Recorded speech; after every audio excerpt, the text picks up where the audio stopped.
everyone, it's Jenna with Damnation Vault, and I am here at the aquarium with Shotgun Facelift. There's John, there's Matt, there's Damien, Jody, and Kurt.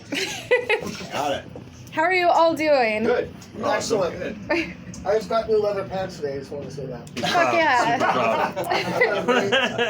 Pretty great. Nice. So you guys released Dakota Blood Stampede in December. So I know the title track, Dakota Blood Stampede, that you said is a like kind of a theme song for North Dakota. So how do you feel it really captures the energy of North Dakota? Well, I'm going to do talking stick style here. So. All right.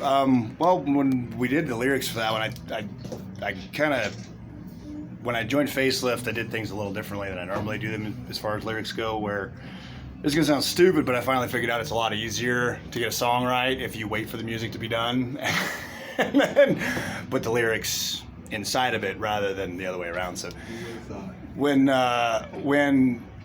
that song came together, it was really groovy and really kind of just had a lot of snort to it. And that's kind of the Dakota that I grew up in. And I know everybody's going to freak and have their own opinions on a lot of that. But the Dakota that I grew up in, I mean, with my dad and a lot of the family members that I've got, it was always really forward and blunt. And people told you the way that they felt, but people did the right things for the right reasons because they were the right thing to do rather than receiving any sort of reward or anything else like that. And I guess politically, creatively, musically, I feel like a lot of people get away from some of that, and it's just not something that we're down with, at least not in this band. Not that I've, at least speaking for myself, but I think I can speak for the whole band when I say that we feel like doing what's right is important, and then we just stand by our word. Because if you treat people the right way, you don't have anything to hide, and you don't have anything to back up on and worry about crossing over. So basically, I don't write rage lyrics very often, but that was kind of an exception to where I had enough of egotistical, arrogant people and narcissistic psychopaths and things like that. And I was just like, look, life is real easy. You just be nice. And I'm done being nice to people who aren't nice to other people. So it sounds a little loopy and feel-goody, I guess, but it comes off much angrier in the song. But that's sort of the vibe, at least for the lyrics, anyway. So pass it off. And how do you feel like it really captures it musically, the energy?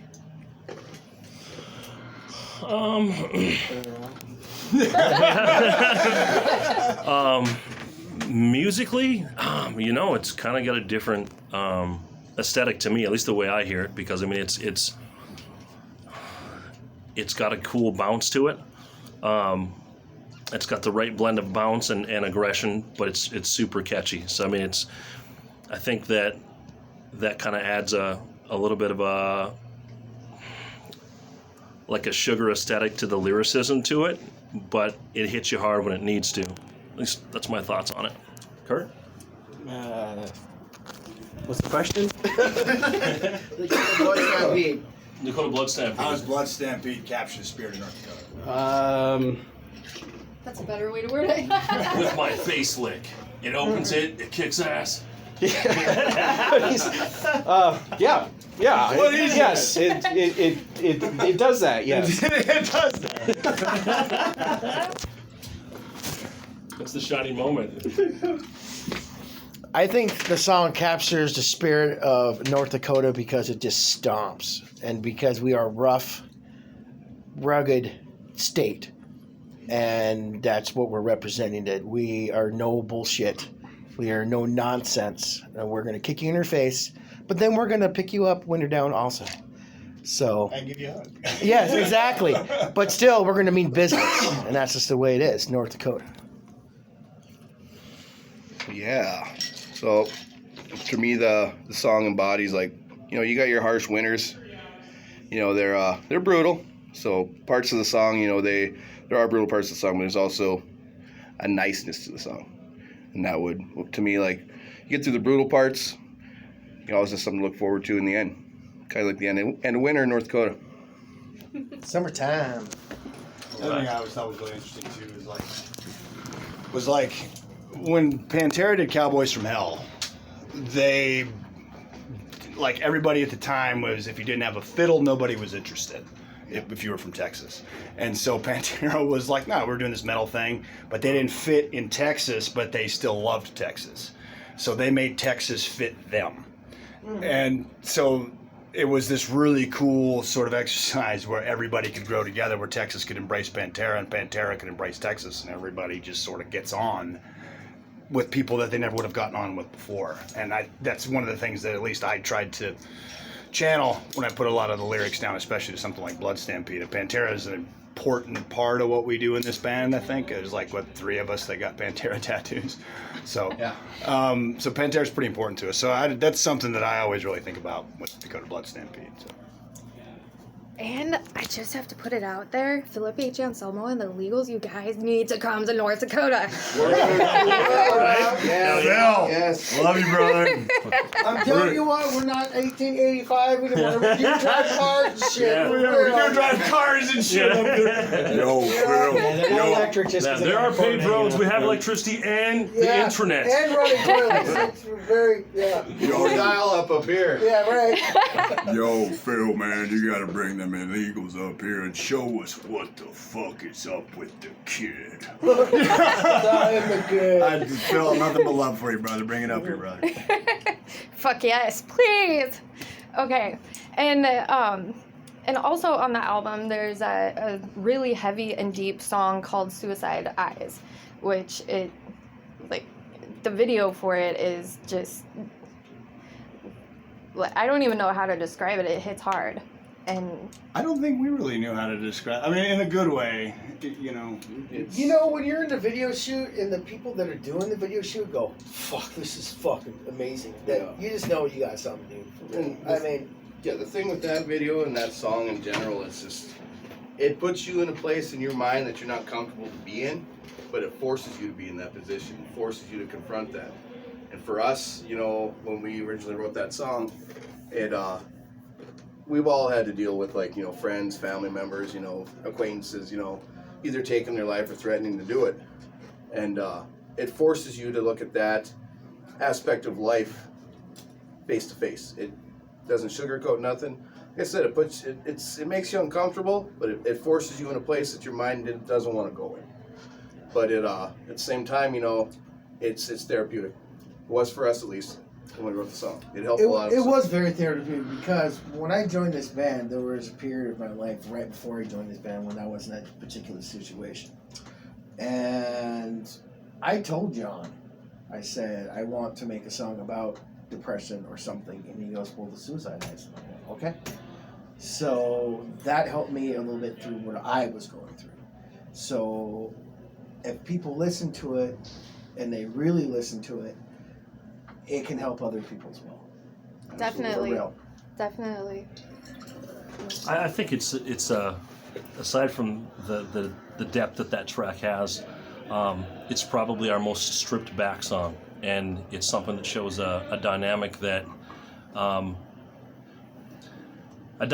isn't always present in modern metal, and especially coming off of some of the other tracks that we have. And I like the fact that it's very stripped back, and it really opens up and allows just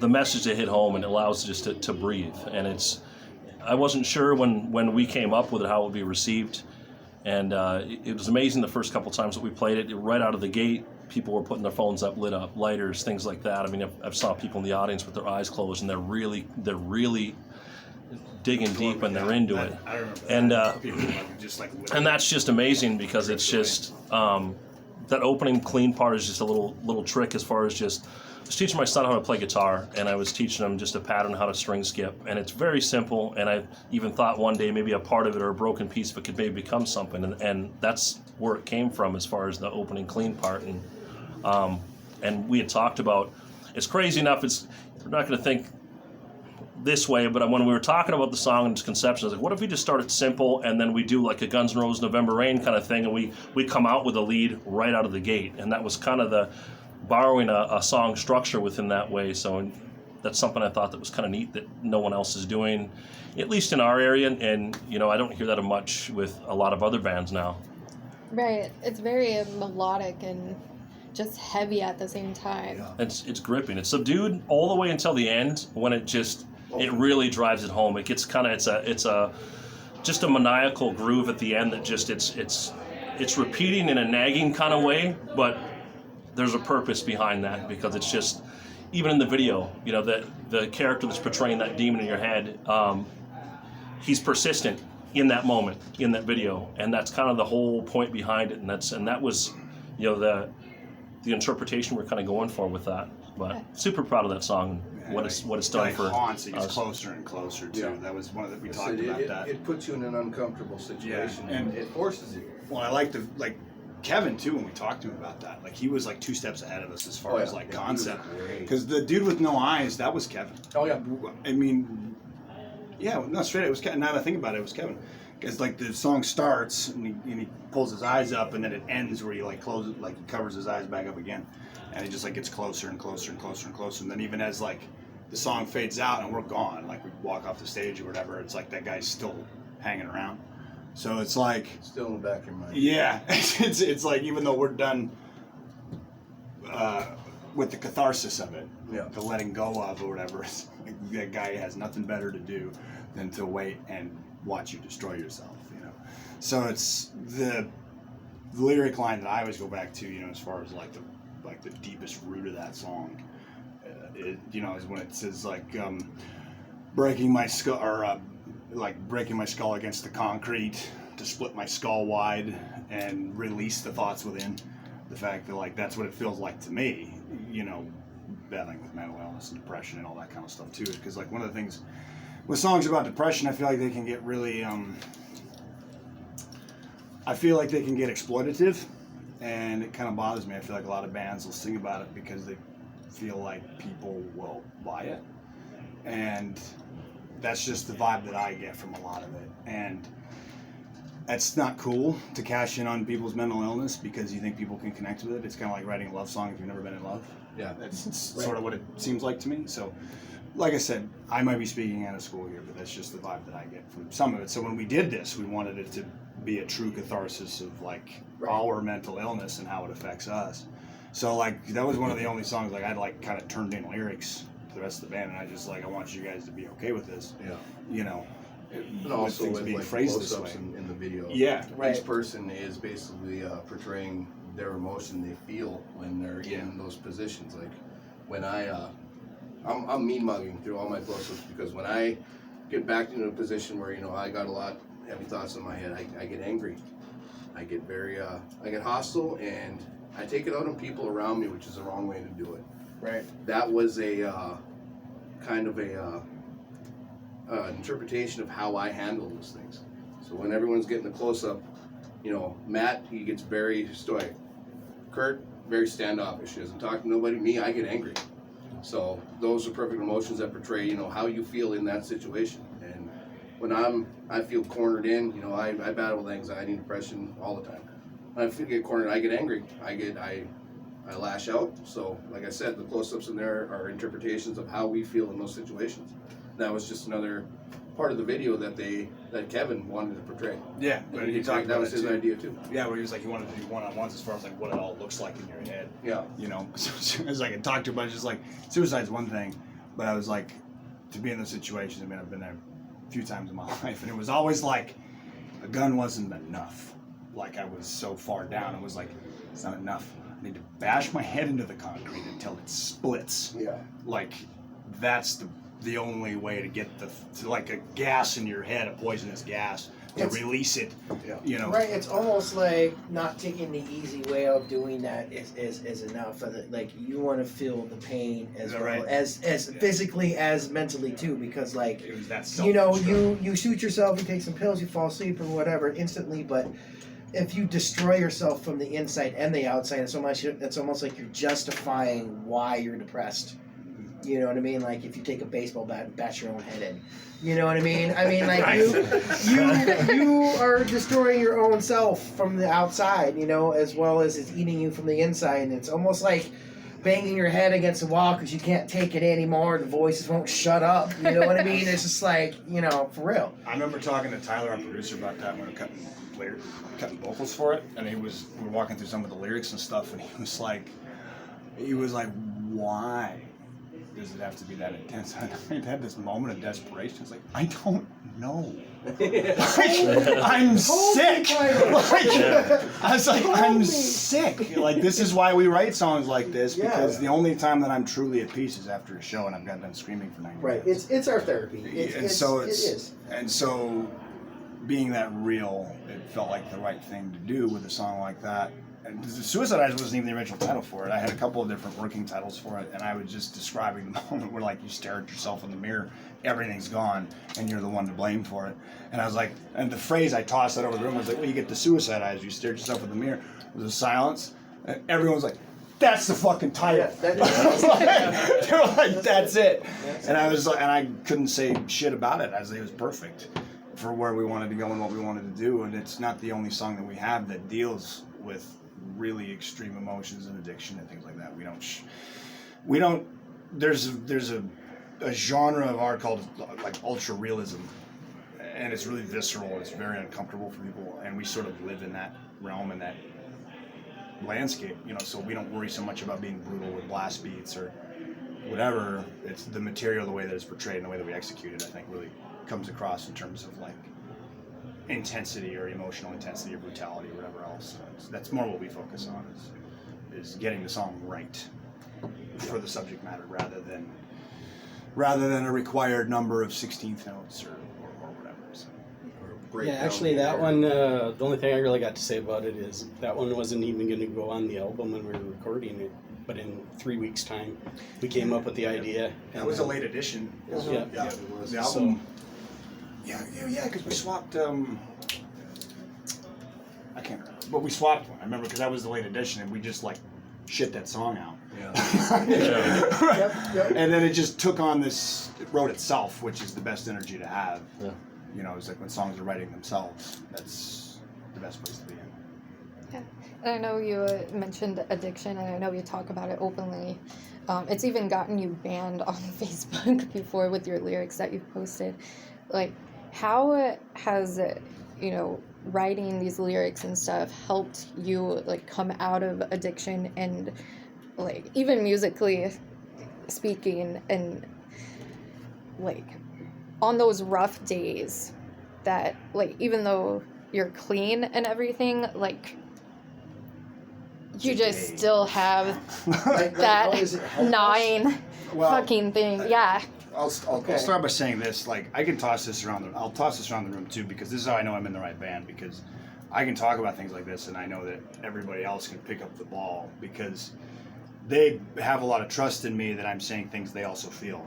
So a lot of these questions, like I said, I'm gonna toss it to them as well because they can answer it in the same way. But I don't back away from it, and I think that I've gotten some shit from other recovering addicts and things like that because they feel like I'm a little too self-deprecative and too intense as far as like I had a fight with somebody one time who said that you talk about your addiction like it's this 800-pound gorilla doing push-ups in the corner, you know, like, and you're never going to conquer it. And it's like, well, first and foremost, I thought the rule was we weren't supposed to tell people how they were supposed to feel about something. Yeah. That it was everybody else's unique situation. I know in here, like, I will never be cured. Like, it's going with me to the grave. And so that's the whole thing. the worst thing I can do is pretend that it's gone. Yeah. Right. You know. Because when you're a true addict, you'll always be addict. Just because you're not active, it's always inside of you. There's always a chance of relapse. There's always those temptations. And it's the tools that you learn to keep yourself sober. And for the question at hand, how does this music help us? When we hear a song, it's not even just our own things. We have our own favorite bands too. And when I hear a certain song and I'm depressed and I put it on, I listen to the whole song and I can cry or whatever. And when I turn that song off, I'm relieved. Then that's what it does. That's how it helps us. It's just like talking to somebody. It's just like going to an AA meeting. You know what I mean? But I turned on my favorite song, shut the door, and I did what I needed to do, and now I feel a little bit better for that day. Hanson's Mbop got you. It did. It sure the hell did, man. Yeah, I think we're super fortunate You just to know, be able for to real. be in a position to where we can get on a stage, and not only can we have a personal release, but we're able to make music that can help people through things as well. And I think that none of us takes that for granted. It's something I'm super proud of, and it's not everybody gets a chance to be able to spread sonic catharsis, and I always call it that because it's just music and just metal in general is what's been able to get me through a lot of the darkest parts of my life, just in general. And it's the only place that I've ever felt like I belonged, because there was the least amount of judgment when it came to metal. Right. Does anyone else have anything to add? I did think it was interesting though, like the really big one that like sticks in my petty place. I guess is the whole like when I had thrown out the line, it's like just being as real is. It's like I don't enjoy sobriety. I don't, and like I do it because I know I have to. But it's like if you don't enjoy sobriety, then you're not doing it right. Sometimes there's a right way to be clean and sober. I thought, it's like right, yeah.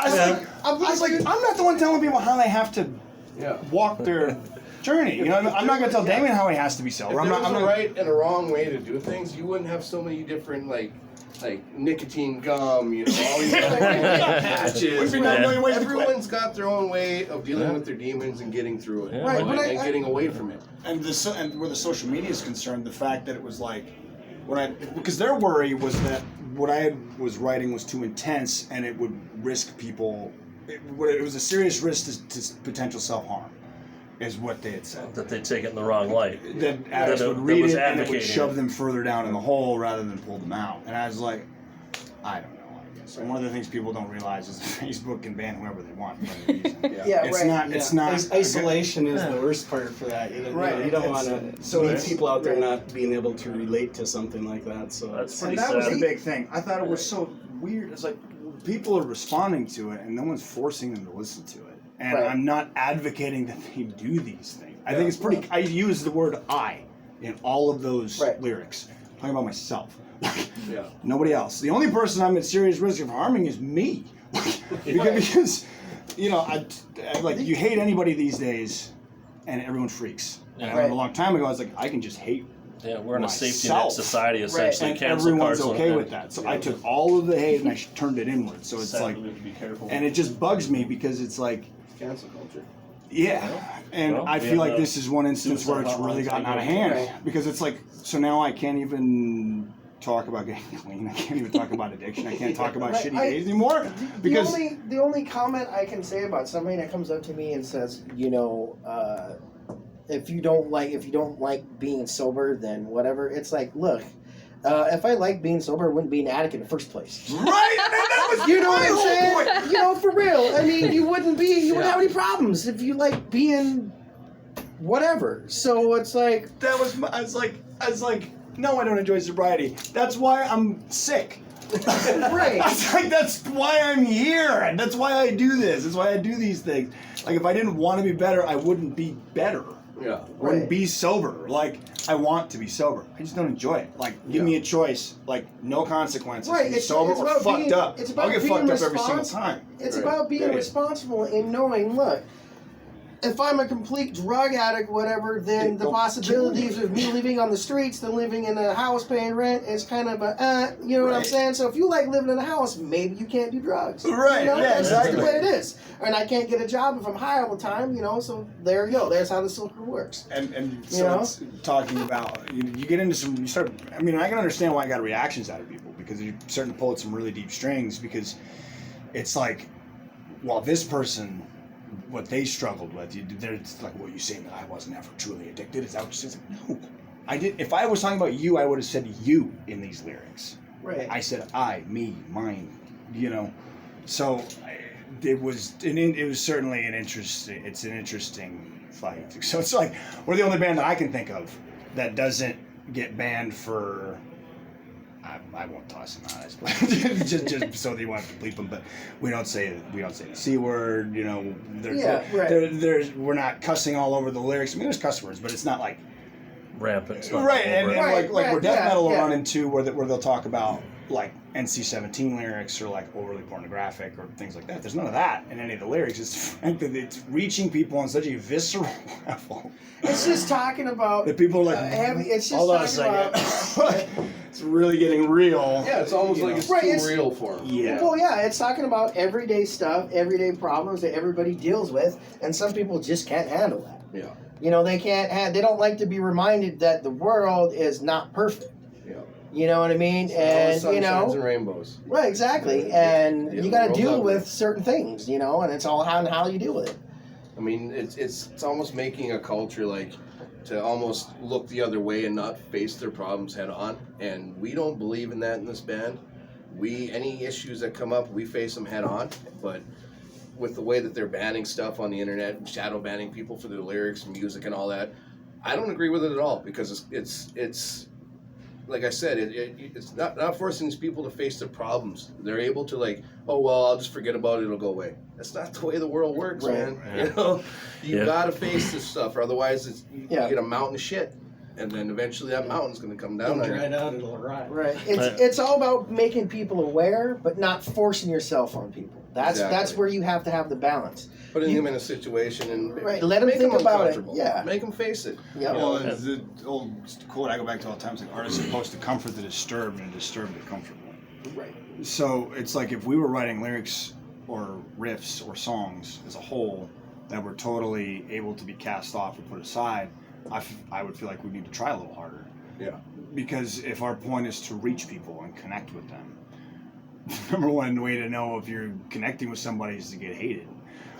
Like, which we've dealt with in a couple of different ways. Like when you release an album internationally, you find out that all of a sudden a lot of people hear your music for 60 seconds and they have a lot of opinions. Yeah. about Yeah. music all of a sudden. So it's like, you know, Maybe God at the same time. we've done really well with Americans with reviews. their cheeseburgers. Yeah, like, we've done really well with reviews. Right, yeah, hot dogs in We've their done really wheels. well with reviews, but we've had some negative ones too. But it's like if you're Matt Heafy from Trivium said this. He said his father told him that 1/3 of everybody will hate you, 1/3 of everybody will love you, and 1/3 of everybody won't give a shit about And you. that's So- already how it is. Right. That's true. That's So right there. that's kind of our batting average.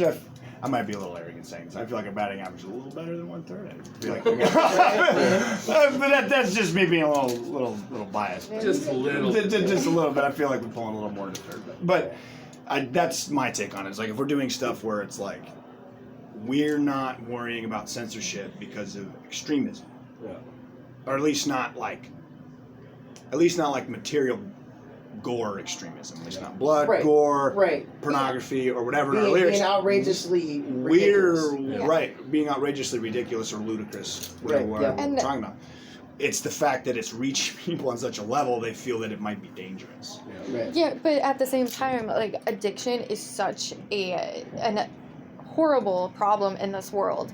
Like it affects more people than like anyone realizes it, and way too many people OD. So it's amazing that you write these songs like that because they do hit hard, and there's a Suicide Note Part 2 from Pantera, that or some Part 1 that it describes the mindset. Yeah. It really does. And that like you said, like with bashing your head, your skull and everything like that, you do feel that. It's like, Like, to try get and- it out. It feels like it's the only way to leave you alone. Yeah, like trying You to split your skull like a fucking Right, and the coconut. voices escape. And then it finally that's- yeah. leaves. You know. yeah. But the line I always go back to in Suicide Note Part 1 is the line in the chorus where can you tell I'm a man with these scars on my wrist to prove I'll try it again. The fact that he lived to scar means he's gonna try it again. Right. And why what's he gonna do? He's gonna try to kill himself. Why? Because he's sick. Always will be. Never gonna be cured. Period. Right. End of story. So it's like it's a really tragic illness. Well, illness doesn't even describe it because there's no way to heal. Like there's ways to heal what you've done. But you can't get it to leave. It's the reason why people get sober and then stay sober the rest of their lives. Yeah. Because it's like, because they get how important it is to be sober. Like you're saying, you struggle with it, and you know you don't want to be sober. It's like, you know, there's a reason why you got high in the first place. There's a reason why you got drunk in the first place. The feeling, the euphoria that you get. But there's a point where you realize that I can't function as a human being like that. Yeah. You know what I mean? And in order for me to function, I cannot do this to my brain or my body. You know, but the wanting, when you get into certain situations, the wanting to do it is still there, you know, to escape. And it's also important to remember these things, remember the bad times, because that also is what helps you through. Because with me, it's like when I get that way and I can't find a lot of things, I remember how terrible it was. How that one time I had that one hangover that was so terrible, and then I just don't want to drink again because I don't want to do that again. You know, remember I couldn't pay rent that time because I spent it all on non-medicinal purposes. You know what I'm saying? It's just like, that wasn't cool. I want a roof over my head, so but you remind yourself of these things, though. Yeah, absolutely. You know? Like, I had a bad issue with alcohol, and like I had alcohol poisoning a few times. That's something I'm never gonna forget. You know, I have a hard time shutting it off, so I don't even start. That's how I handle it. I love being fucking drunk. yeah. I'll take it from Dimebag. I love being drunk. I just hate being hungover. Yeah, right. Right. Well, there's a line in one of the new ones. The new song we're playing tonight. The song's called "See You in Hell," and the line in it is like, "It always knows your name." Yeah. No matter till I'm fucking dead, till Damien's dead, Kurt, Jody, Matt, all of us in the band, like it just